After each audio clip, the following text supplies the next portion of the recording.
Right, so there's been a lot going on, a few meetings, conferences, lots of travel. So it's been a while since I've uploaded something, but I've got some things definitely in progress, so don't worry about that. And meanwhile, with everything else going on, I decided I needed a new pick up a new hobby, and I will restart an old one, which is RC aeroplanes, radio controlled aeroplanes. And there's some really nice things on the web, on YouTube especially. There's one called RC CAD to VR or something like that. I'll put links in. And I had a look at that, and there's a lot of series in it, and it spurred me onto all sorts of things potentially. So, we're going to get to this, and I'll tell you something more about this when we get to it. My main purpose I'm trying to do differently here is to make things ultimately much more parametric, so that they will update to nice big changes. So before we get to this one, we might not get to this one in this video. I'll go back to some kind of fundamentals and things that I was playing with, and there's some interesting Onshape capabilities that you can use. So I've called this one Automate, because that's really what I'm trying to automate very high level amount of parametrics in here. So I'll walk you through this part studio, and it's all in one part studio for the moment. It's pretty simple. So like anything, I start out with a bunch of variables. So there's the overall wingspan, the root and the tip chord, and some sweep angle, right? So this is, at the moment, it's just a single layout, and interestingly, you can see this sketch is now blue. Pretty recently we added the capability to change sketch appearances just like you can with any other body. I have already got into a procedure of using blue for sketches just because I like that.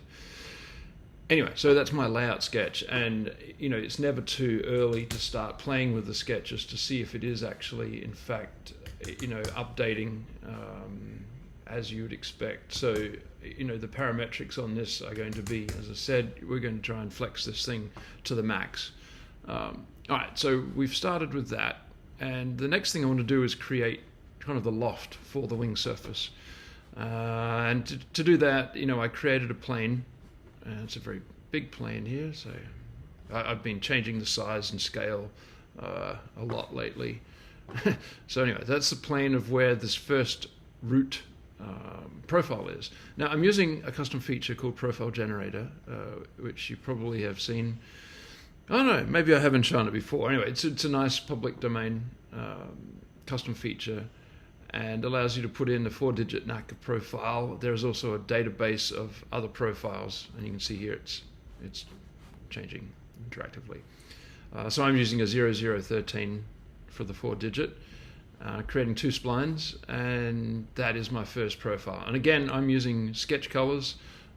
Even though this was a custom feature, it does actually create a sketch under the covers, and because it's a sketch, I can assign it a new appearance like orange here. So my custom feature ones now, henceforth, will be orange. And I do the same thing for the tip. Now, again, it's never too early to start flexing the model to see if it does update in the way that you expect.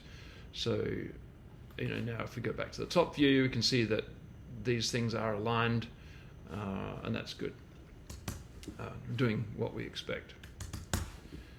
Right, so now that we know that's nice and parametric and we can play with the profiles at any time, let's do a loft between them. It's a pretty simple feature here, and I in fact have made this appearance a little bit, where is it, the surface here. The skin here is like 50, an alpha value of 0.55 or something like that, so that we can maybe make it 5, yeah. So we can see through, because we're going to do the exciting stuff's going to happen on the inside. So we've got a skin. I always rename things as we go. Okay, so now the next thing we want to do is create the spars. Now the spars, for this is going to be a balsa wood model, so we're going to use kind of a rectangular section at the top and a rectangular section at the bottom. But to do that, the first thing I want to do is create a couple of planes. So let's roll to here, and I've created these planes on the front and rear spar. Okay, better check that. Better check to see if the planes update. Oh, yes, of course they do. We were never in any doubt of that. Okay, so now that we've got the planes, what I'm going to do is intersect those blue sketches with the wing. All right, and that's going to create, so you can see an intersection curve. I'm just using those two planes, the front and the aft, forward and the aft spar planes, intersecting it with the skin. That leaves, obviously, 4 curves. Now I'll highlight them all for you. There they are. They're in black. They're in black there. So now I've got those 4 curves. I can use I'm going to use a frame feature, and the frame feature is just going to allow me to choose a profile section. And I'm choosing a profile which is actually just a sketch that I've made over in this part studio. It's a very simple rectangular balsa wood section. I don't have a library for these things so yet. I'm going to create my own library later on. But just for now I can use the sketch coming out of that's been tagged appropriately as a profile. I can show you how to do that if you like. And then I've just picked the 2 curves on the upper. I've provided an alignment. This is something that's reasonably new as well in the frame feature. That's just allows me to, easily keep these things aligned when I've got multiple curves. I've got a common alignment. All right, so they're doing that top and bottom. Again, I have used feature appearance for a feature like this. When you use a frame feature or extrude or revolve or whatever, the Boolean, whatever that creates a body like this, you can right click and say edit feature appearance and choose a new color for it. All right, some good tomato soup color like that. That is a really quick trick, especially if you've got lots of bodies being produced by the same feature, which is always a good thing. So we've made all of those frames gray. I just try and keep a fairly uniform scheme in mind. My layout sketches in blue, my profiles are orange, my parts are going to be different solid colors. Now what I want to do is, because this was a rectangular section, you can see how it sort of sticks up in some bits and it's below the skin of the aircraft, of the wing. So what I'm going to do is a replace face feature, and a replace face feature is found up here in the toolbar with the direct edit kinds of things, and it's a really simple and powerful one. You choose the face to replace and the thing to replace it with, which is that surface, the skin. And I'm also providing a little bit more of an offset so that it sticks up a little bit further, like in fact 0.5 millimeter. I'm going to do that for trimming purposes later on. So now that we've got our spars done, we can turn our attention to the ribs, and this is where the automation really starts. We'll check this one more time. I like checking this. Yeah, we've got our frames following everything like that. I know we can change the tip. Whoops, that's a little bit small. It's pretty robust though. That's good. And that one. Yes. All right. Oh, we'll leave it like that. We'll leave it like that because there's some good stuff coming up. A couple variables now. Now I'm going to make a variable which is the initial location, the first location of the rib. So I'm sort of putting it 50 millimeters in. I'm going to have that as a variable. All right. So I made a variable rib increment of 50. And it's going to calculate how many ribs, this number of ribs is actually a calculated thing. If we can go in here, I'll show you the equation. It's a pretty simple one. It rounds it off, to say that the span, half the span, the span we provided up here was actually the full width of the wingspan. So the half span divided by the rib increment, and then it's going to round it off to a value. It's an integer value so that we can have the right number of ribs. Then we put a plane there, which is going to be where the first rib is. Now you can see here that is actually a variable. You can see the offset distance. It's an offset plane from the front plane there, and that is where the first rib is. You can see plane rib 1. Right. Now I'm going to do another intersection curve feature, which provides the intersection between that plane and the skin of the wing, which gives these two curves. You can probably see where this is going. And the next feature is then a fill. So it gives me a little surface in there, and then I'm going to thicken it. I probably should have made that a variable, so let's do that. Let's call this rib thick, like that. That's how you make a variable on the fly, and you see it's been added to the variable table over here. We'll change this in the future. Oh, change it now. Yep, it works. So then, and for reasons which will become clear, I'm actually going to do a little measurement. Now the measurement here is in this midpoint of this chord, and I'm measuring the vertical distance. It's called, so how I did that is I just picked these 2 points like that. And you see how it's measured it. Now there's a capability which is quite useful, which is to add a variable from that measurement. So this is a demo. So it's going to create a new variable which is called measured.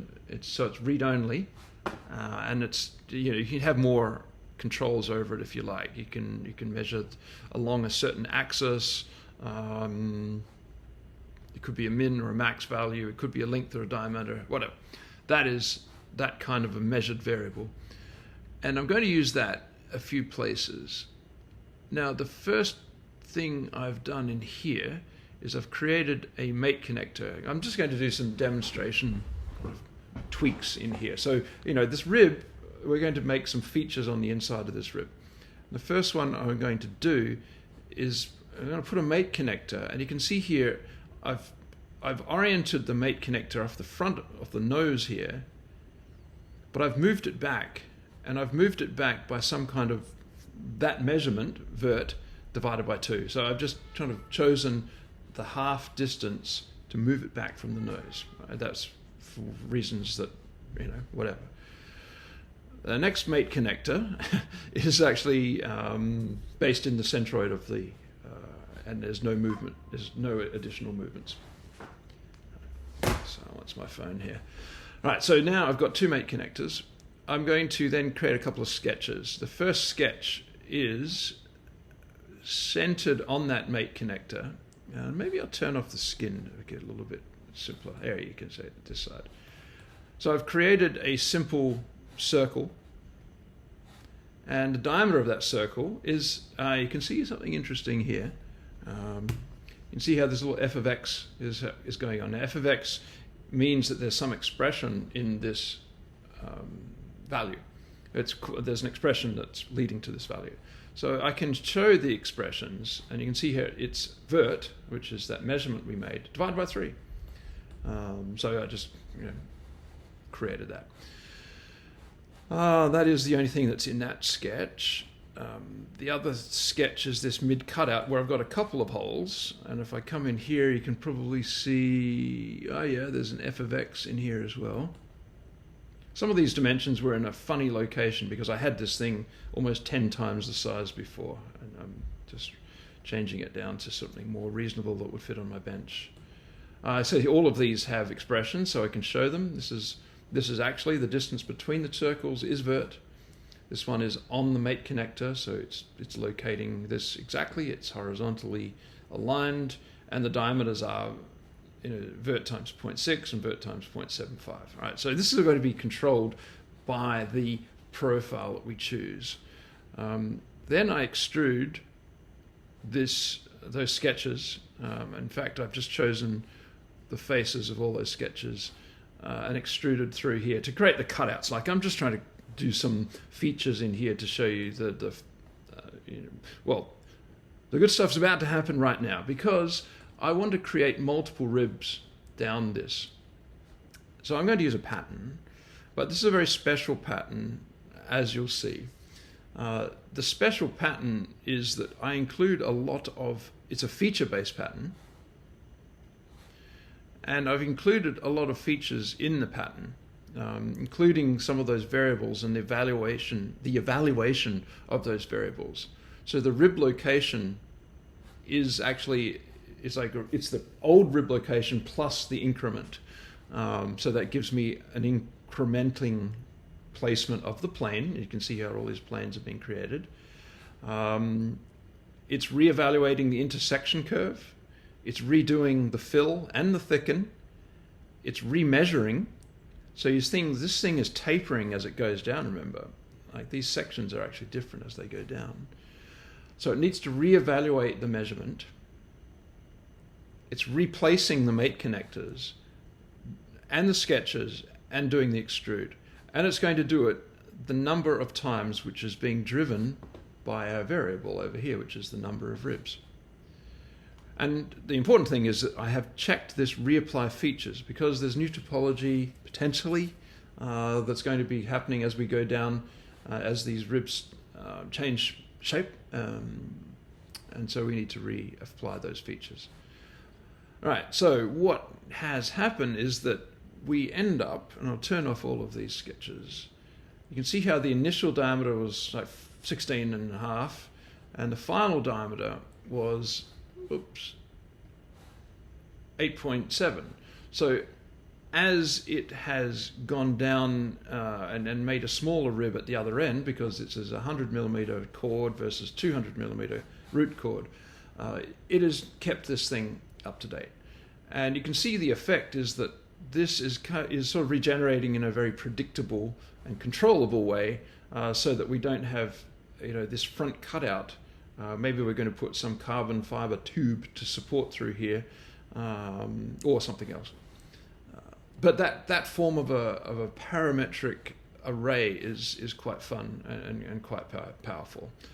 So now is the time to really start flexing this. Let's go back to our favorite sweep, put in another value, 15 degrees. Aha, all right, so that's updated. And the important thing to look for is, are these still lined up? Yes, they are. Yes, they are. Right, and we could have, I guess, created a big long pipe as a loft, or a tapered pipe, and then done a cutout. Yeah, but this way is a little bit nicer because we're actually cutting through this perpendicular to the face, so it can be laser cut, or however we're going to cut it. So that's nice. It is also keeping these front nose ones in alignment as well. And I'm trying to make this one a little bit more extreme. Yeah. So the interesting thing is here now we can play with this rib increment. Now the rib increment allows me to change that, and all of those parametrics will update with no error, and no features are missing things, because we have changed this to a completely new value. So I'll try 40 instead, so just to prove to you that this can go the other way as well. Now we're putting 13 ribs in, whereas before we had 10, and it's still updating quite happily. And this is what makes me happy about parametric modeling, definitely. Right, so we will maybe play that even further, things like that. Okay, the last thing to say at this point is that, okay, so I've used one custom feature so far, which is the profile generator, which I didn't create, and this is something from the community. Let's have a quick look where this has come from. Well, seen a few versions, seen a lot of links, and it was done a while back, I think. Let's see yeah, this was done in a very, very early version of FeatureScript. Now, the only thing that I have done with this one in other models, in fact, this one here, is to redo it. Instead of using an op-fit spline to put, an interpolated spline through the points that are being generated by the profile, I'm actually, in my version, using an approximated spline and controlling that so that it's much smoother. I didn't use it in this particular demo today, but I have used it over on this other one, which I think is something that's worth looking at. Now, there are two custom features at the end here which I do want to introduce. The first one being my auto rename. So if you have a highly parametric model like this, where the number of parts that you're generating is changing every time you change one of these values over here, it can get a bit annoying to have renamed 16 of them, and now you're going to do something which creates 4 more, and then if you go back and rename it. So I created this custom feature here. Whoops, I didn't do that. What I meant to do is that.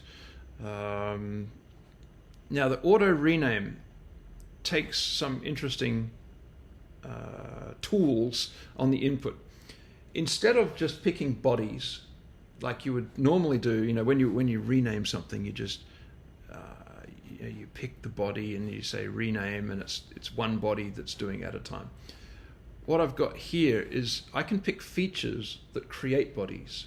So body creating features are things like extrudes or revolves or thickens or patterns.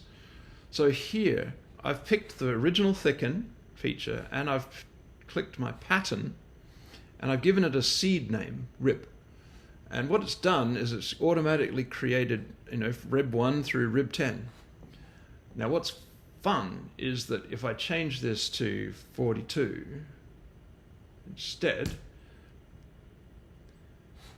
it's automatically added the 11th rib, and it's also named it as well, because the pattern is just keeping up parametrically with everything else here.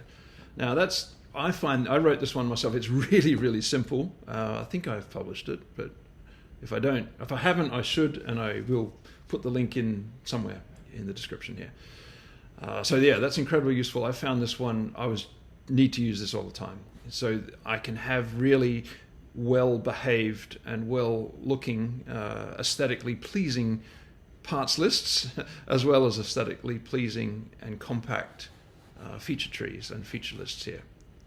So that's one. The other one is the auto boolean. That's one I'll finish with here. So an auto boolean has the same, addresses the same issue as the auto rename. If I just use the normal boolean feature, you can see, and I'm going to do a subtract, and I want to subtract using these tools against all of these targets. Now, I'm manually having to select these targets.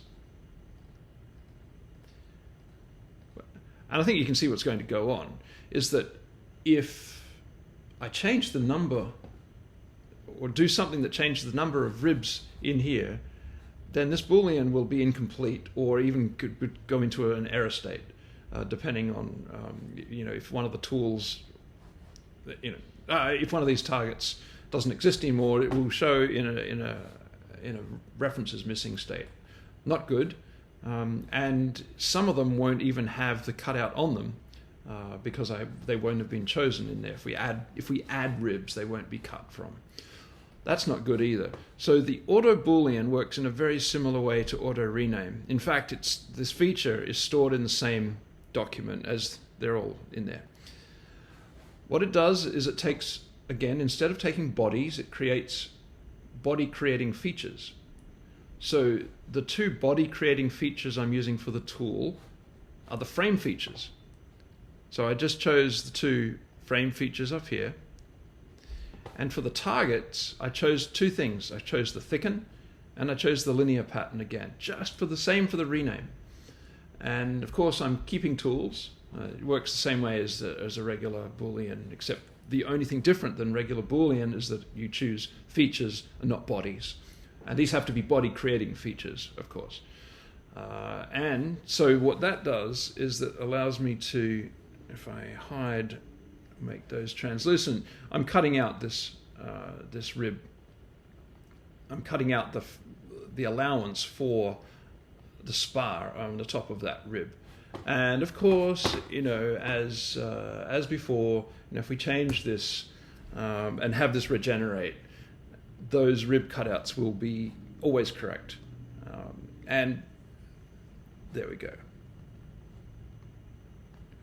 So far so good. I'm going to stop it here because this one will lead me to another little bit of level of sophistication for the automation that is going into this, creating this, which is, I've split this. The other thing that I'm going to do in this next part 2 of this in the series, is show how I'm using conceptual part studio, then a preliminary part studio, then a detailed part studio, rather than sort of smushing it all into one. But yeah, I hope that one is interesting to some people. I hope you got a few little tips out of there. There's nothing really crazy or tricky to do in here, but from what I've seen in some of the other tutorials online from other people on YouTube, they don't always concentrate on the parametrics and change that can go into this. And for me, it's really, really important to be able to have these models as flexible as possible. So this is my flex, and I hope you tune in to the next episode.